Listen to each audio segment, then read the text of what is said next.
உங்க கட்சியில 120க்கு மேல வேட்பாளர்லாம் வந்து அறிவிச்சிட்டீங்க. நீங்க எந்த தொகுதியில போட்டியிடுவீங்க, எப்ப அறிவிப்பீங்க? குளத்தூர்ல ஸ்டாலின் எதிர்த்து போட்டி போடுவீங்களா? அவ்வளவு கேவலமா தெரியுதானே பார்த்தா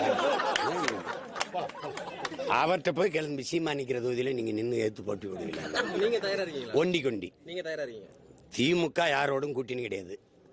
₹1 வாக்கு காசு கொடுக்க மாட்டேன். அவங்க அப்பா நினைவிடத்திலும் சரி, அண்ணா நினைவிடத்திலும் சரி, இல்ல அவங்க போற்றுகிற ராமசாமி ஐயா நினைவிடத்திலும் சரி, சத்தியம் பண்ணிக்கிறணும். ₹1 காசு கொடுக்க மாட்டேன்னா நான் என் குலதெய்வம் வீரமாகாளி மேல சத்தியம்.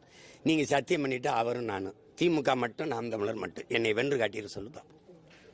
புலி வருதுன்னா எல்லாரும் ஓடியா, நான் கீழே படுத்துக்கிறேன், என் மேல படுத்துக்க. இதுக்கு மேல கட்சியே இல்லை, எல்லா கட்சியும் கூட்டணியில் சேர்த்துக்கிட்டாச்சு. சர்வே 42 விழுக்காடு திமுகவுக்கு. ஸ்டாலின் முதலமைச்சராக 42 விழுக்காடு ஆதரவு. அதான் ஆதரவு எப்படி ஓட்டு காசு கொடுக்குற? அதான் ஆதரிச்சிட்டால, எதுக்கு ஓட்டு காசு? கூட்டத்தில் நிக்கிறவனுக்கு வீரமோ துணிவோ தேவையில்லை. தனியா நிக்கிறவனுக்கு துணிவு வீரமும் தேவை. நாங்க வீரர்கள், அதனால தனிச்சு துணிஞ்சு நிக்கிறோம். எங்களை மாதிரி நீங்க வரியா, எங்க கட்சிக்கு யார் வர்றது, அவன் வருவானா இவன் வருவானா? அந்த துணிவு இருக்கா முதல்ல. அவரை எதிர்த்து நீ வேற அனுப்பி